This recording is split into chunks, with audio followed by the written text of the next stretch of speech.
Now joining us in the studio to share more insight on this important initiative is Helena Nestor. She is the Future Africa Leaders Ambassador. Good morning. Thank you so much for joining us here on NAMIBIA Connect. Good morning, Selma. Thank you very much for welcoming me to NAMIBIA Connect. Absolutely. Future African Leaders, quite a responsibility. I, for one, have not really heard about this foundation, but just talk to us about what this foundation is and what inspired its formation. Okay, so the Future African Leaders Foundation is a foundation that was initiated and founded by the Reverend Pastor Chris Oyakilome, DSC DCDD. So the initiative is actually founded on a code that says to build Africa should be built by Africans. So the whole aim of this is to encourage, to empower and to educate the young youth of Africa to be able to take responsibility of their own Africans. As we check in Africa currently, most of our things we are importing from the European countries, which now, when are we using our own resources? When are we becoming an independent African that can produce for themselves? So the vision and the mission is that let Africa be built by Africans. Let the African child take over. Let the Africans do what they are doing, because he sees the capability in Africa. The capability is in Africa. We have the capability. We have the capability, we have the responsibility to take Africa and to ensure that Africa becomes the Africa that we want. And we can only do that through organizations that are coming up.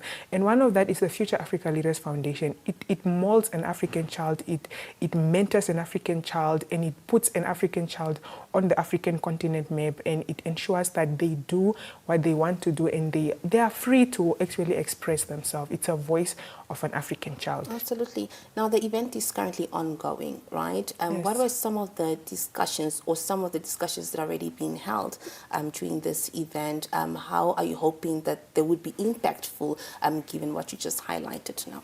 Okay, so we had quite a lovely sessions of topics that were discussed in this past 4 days already, hosting this event. Today is the 4th day, so in the past 3 days. We had the impact of how to impactfully maintain your sponsors and how to look for new sponsors. Like, this is educating the African child. Let me say, when you're doing a certain project and you are seeking for sponsorship or you have sponsorship, how do you then make sure that what funds come in from your sponsors really go to the project? Noticing that there's three parties when it comes to this sponsorship. There's you, there's the project, and then there's your family members, those that are connected to you. Now, how do you ensure that this money goes to the project really, and this project to become successful without it being now utilized for your personal needs, without it being utilized for your family needs and all these? So those are one of the topics that we looked at. We also looked at personal branding. How can one, as a youth in Africa, brand themselves and put themselves out there so that they can be visible enough and for them to be really for them to be visible, to be seen out there, to your uniqueness. What brand, apart from you, what do you bring? And the thing is, what does your brand really bring for us? We have all other brands that are doing the same work already. What is different from you? What is different from your agricultural products that you are producing? What impact and how does this products really bring in? And what added value do you have on your product? Those are the things that we are looking at as branding yourself, how to brand yourself effectively so that you can be out there and communicate, let your brand communicate, and not always you being communicating when you have a brand that speaks for you. Absolutely. And then I think the last one will be the sustainability. How sustainable is your project? For how long is your project gonna be? Because nowadays we have Africans or young people. Today, because today I'm inspired to do something. Tomorrow I'm not inspired. Now, can you handle this through the challenges? Can you, with the setbacks and all this, will you be able to handle this, or do you only one day wake up with motivation, the next day you are not motivated, you are not going to do it? So which means you need to keep your project sustainable enough so that it can sustain your community, it can sustain your continent and your country, because only then that your project can go forward. Just in addition to what you highlighted now, of course, that was actually going to be my next question in terms of how this initiative actually contributes to sustainable development across Africa. But also very often we speak about the future, young people are the future leaders of Africa. But again, it's like you highlighted, it comes with responsibility. But how are young people presenting themselves in light of this opportunities, responsibilities, and challenges as well? And how do they carry themselves, especially when it comes to branding, like you highlight? Okay, the number one thing that I always tell people, and the one thing that I learned, is that what is worth doing is worth training for. You are being trained because you are worth it. So now the only thing that we normally look at in Africa is that the problem is not the responsibility. Many run for titles, but they don't want to bury the responsibility that comes with the title. Many of us are looking out for the titles. Yes, I'm known as an ambassador for this thing, but do you really know the responsibilities that are coming with? Can you take responsible enough for this? Like the Future Africa Leaders Foundation is one foundation that enables and ensures that all responsibilities of an African child are made through training and mentorship.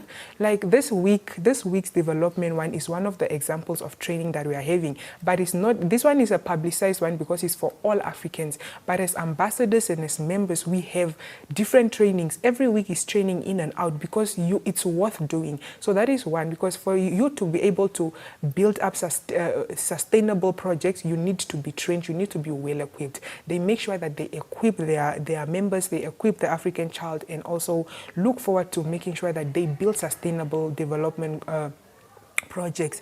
The other thing, how the foundation really plays a role, is that it helps out, it maps out those that are really doing exceptionally well, and then there is what we call the Future Africa Leaders Leaders Award. Now, the Future Africa Leaders Award, which I was nominated for last year, 2025, I was part and parcel of the top 30 nominees out of over 1,200 applicants in Africa. So with the future, what the Future African Leaders Award looks at is that we are looking at the impact that was done across the years by this certain ambassador. What have they been doing? How have they been carrying out their projects and all this? What have they impacted, where and how? So it's a whole another mentorship program on its own. But then this one is basically only 10 people get to win, but then the top 30 nominees also get us. We still get the privileges that are coming. Fundings are coming through for us to be able to continue our growth and all that. But at the end of the day, people need to see you do the work. We also have a schedule laid out for projects that are expected of us as ambassadors to do. Those are things that the Future Africa Leaders, ensuring that the organization is building sustainable people. You are not just you have work to do on a monthly basis. You need to send in reports. You should report where you are at, because then responsibilities, you are taking care of their responsibilities because you know that I need to send in my report. If I need to send in my work report, then why shouldn't I do the work? So at the end of the day, we are being molded and trained into leaders, and also being ensured that as much as we are leaders, we are doing what we need to do as leaders, and we are responsible, and we're just not carrying titles. Just while we are at that, in terms of training, mentorship, generally, besides your institution, organization rather, do you think there's a need for more mentorship and training for young people, number one, and just in terms of your ambassador role, just talk to us about your role this week, number one, and the projects perhaps that you're currently working on. Training is one thing I'll emphasize on. You know, one word during a training that I went through this month with one of my pastors, Pastor Landra will say, what is worth doing is worth training for. We need more trainers. We need the youth to be trained. And what I'm putting out there is that for people that organize youth events, for people that, you know, especially, let me say, for youth fund events and all this, don't just give out the fundings, but put this person through even 3-month training, so that when you are going to launch them out into the fundings, they know what to do and how to do it.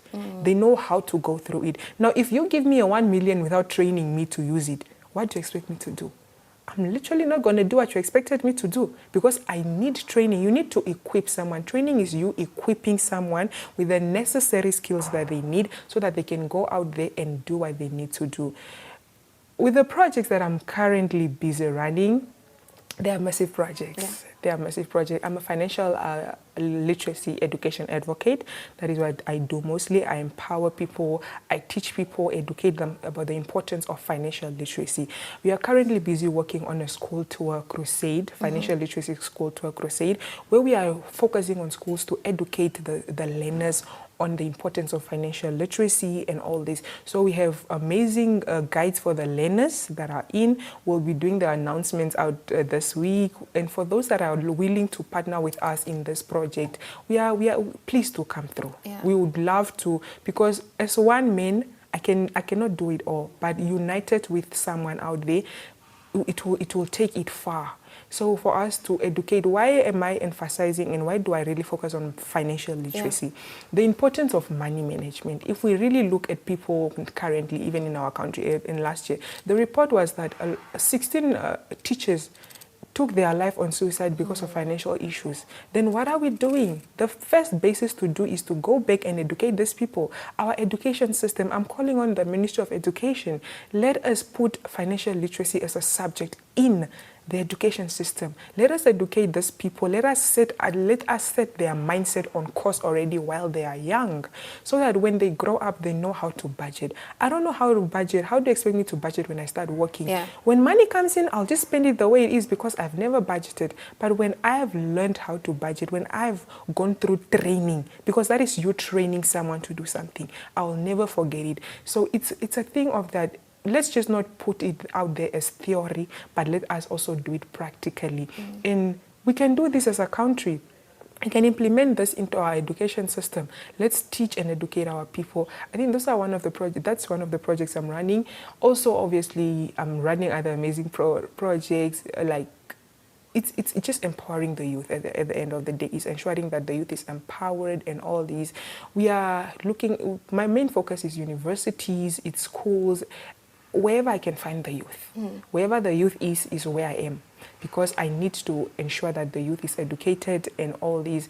We're also looking forward just to coming out with pet donations so that we can donate pets to schools. We see how a child cannot go to school. Also looking out for schools that are vulnerable so that we can at least donate just stationaries and all this. I mean, we are still at the beginning of the year and we need to do a lot for the kids. We cannot let parents just suffer alone and someone is out there not going to school because they don't have. So what can we do? We can always come out and meet them halfway. Helena, it just seems like you have a lot on your plate. I'm just thinking, do you have the capacity to execute this? Perhaps also assistance in terms of also just funding and resources? Capacity, I'll say I have. Okay. Capacity, I believe and trust in myself, I have. Absolutely. The fundings, I know the Lord will provide. It will come through. Okay. However it will come through, I'm just calling on my Namibian nation for support. When I'm supported, and like, I'm so grateful for NBC that they always support my initiative. They are always out there to market and do this for me. Me being here, it's something that I'm always grateful for. And that is support on its own.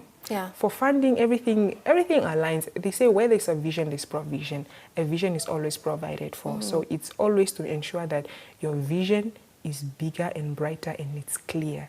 And you write it down. Because at the right appointed time, it shall come to pass. Absolutely, at the right time it will happen. But just in light of this impactful and intentional advice, Helena, and projects that you have in place, and also the event that is currently ongoing, how does FALF then perhaps just ensure that the discussions and engagements actually turn into something tangible and impactful on the ground? So with the ongoing trainings and all this, what happens after the ongoing training? You are sent out to the field. Okay. So you are given the opportunity, like this week, we are busy with the development week. As the Future Africa Leaders Foundation, they are giving in to us. So after this week, next week and the upcoming weeks, we are expected to be in the field as young leaders and to do the work.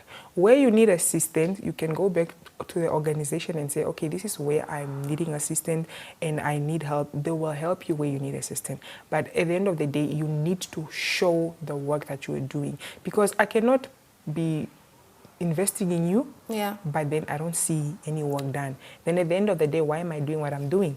It's more like I'm wasting resources when resources are supposed to be placed somewhere else. So I'll just say for an African child is that when you're being given the opportunities, take them. The organization is open to taking new people. You can just go on the Future Africa Leaders Foundation page on Google. You will find everything is there. The history, the impacts that have been happening all around Africa, it is there. everything is there, and you can join from there. If you want, you can contact me always, so you can join the foundation, or you can actually contact me so that we can do better things together, because Namibia depends on us. And I tell people the future is not for, we are not the future generation. The future leaders is us. We are leaders now. The future is for the ones that we are bringing on earth.